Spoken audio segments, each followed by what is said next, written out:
Assalamualaikum warahmatullahi wabarakatuh. Hari ini kelompok kami yang berisi Asta, Kimi, Dania, dan Atta akan mempresentasikan tentang dampak kolonialisme terhadap ekonomi di Indonesia. Selamat menyaksikan.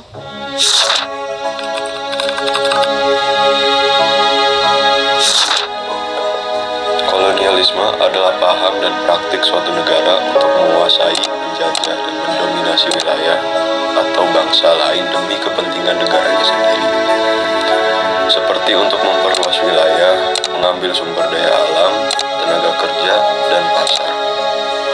Praktik ini seringkali melibatkan penaklukan dan memanifestasikan diri melalui penguasaan politik, ekonomi, sosial, dan budaya.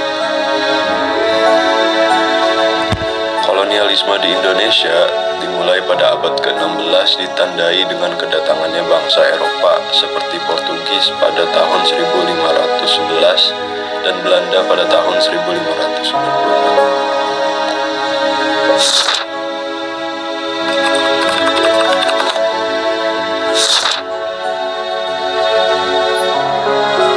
Beberapa dampak positif kolonialisme Belanda dalam bidang ekonomi adalah diperkenalkannya uang kertas dan logam pada masa sistem sewa tanah yang mendorong munculnya perbankan modern di Hindia Belanda.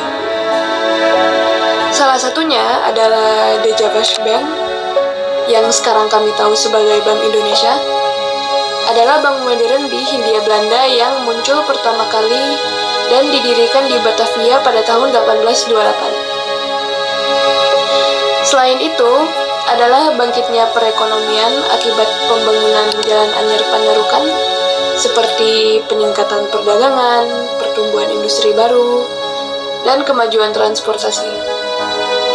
Lalu adalah munculnya kota-kota baru di sekitar perusahaan Belanda, seperti Buitenzorg atau Kota Bogor, Fort de Kock atau Kota Bukit Tinggi,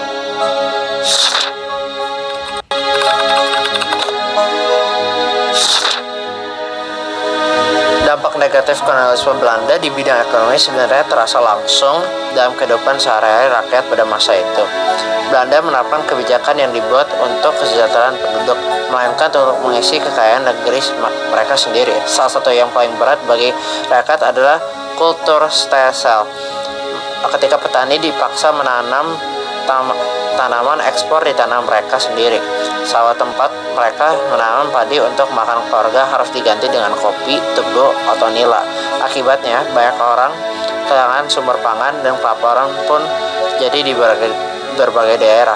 Sementara rakyat bekerja keras tanpa pilihan. Hasil bumi Indonesia justru dikirim ke Eropa dalam jumlah besar. Rakyat yang mendapatkan upah kecil, bahkan terkadang tidak dibayar sama sekali. Perlahan ekonomi Indonesia dibuat bergantung kepada komunitas tertentu, sehingga rakyat tidak punya kesempatan mengembangkan usaha atau industri sendiri. Pendidikan pun dibatasi sehingga masyarakat sulit mendapatkan pengetahuan atau keterampilan untuk memperbaiki nasib mereka. Semua ini membuat Indonesia tertinggal jauh dalam bidang industri, teknologi, dan kesejahteraan bagi masyarakat pada masa itu. Kolonialisme bukan sekadar aturan atau sistem, tapi kenyataan hidup yang pahit, di mana kerja keras mereka tidak pernah benar-benar dinikmati oleh bangsa sendiri.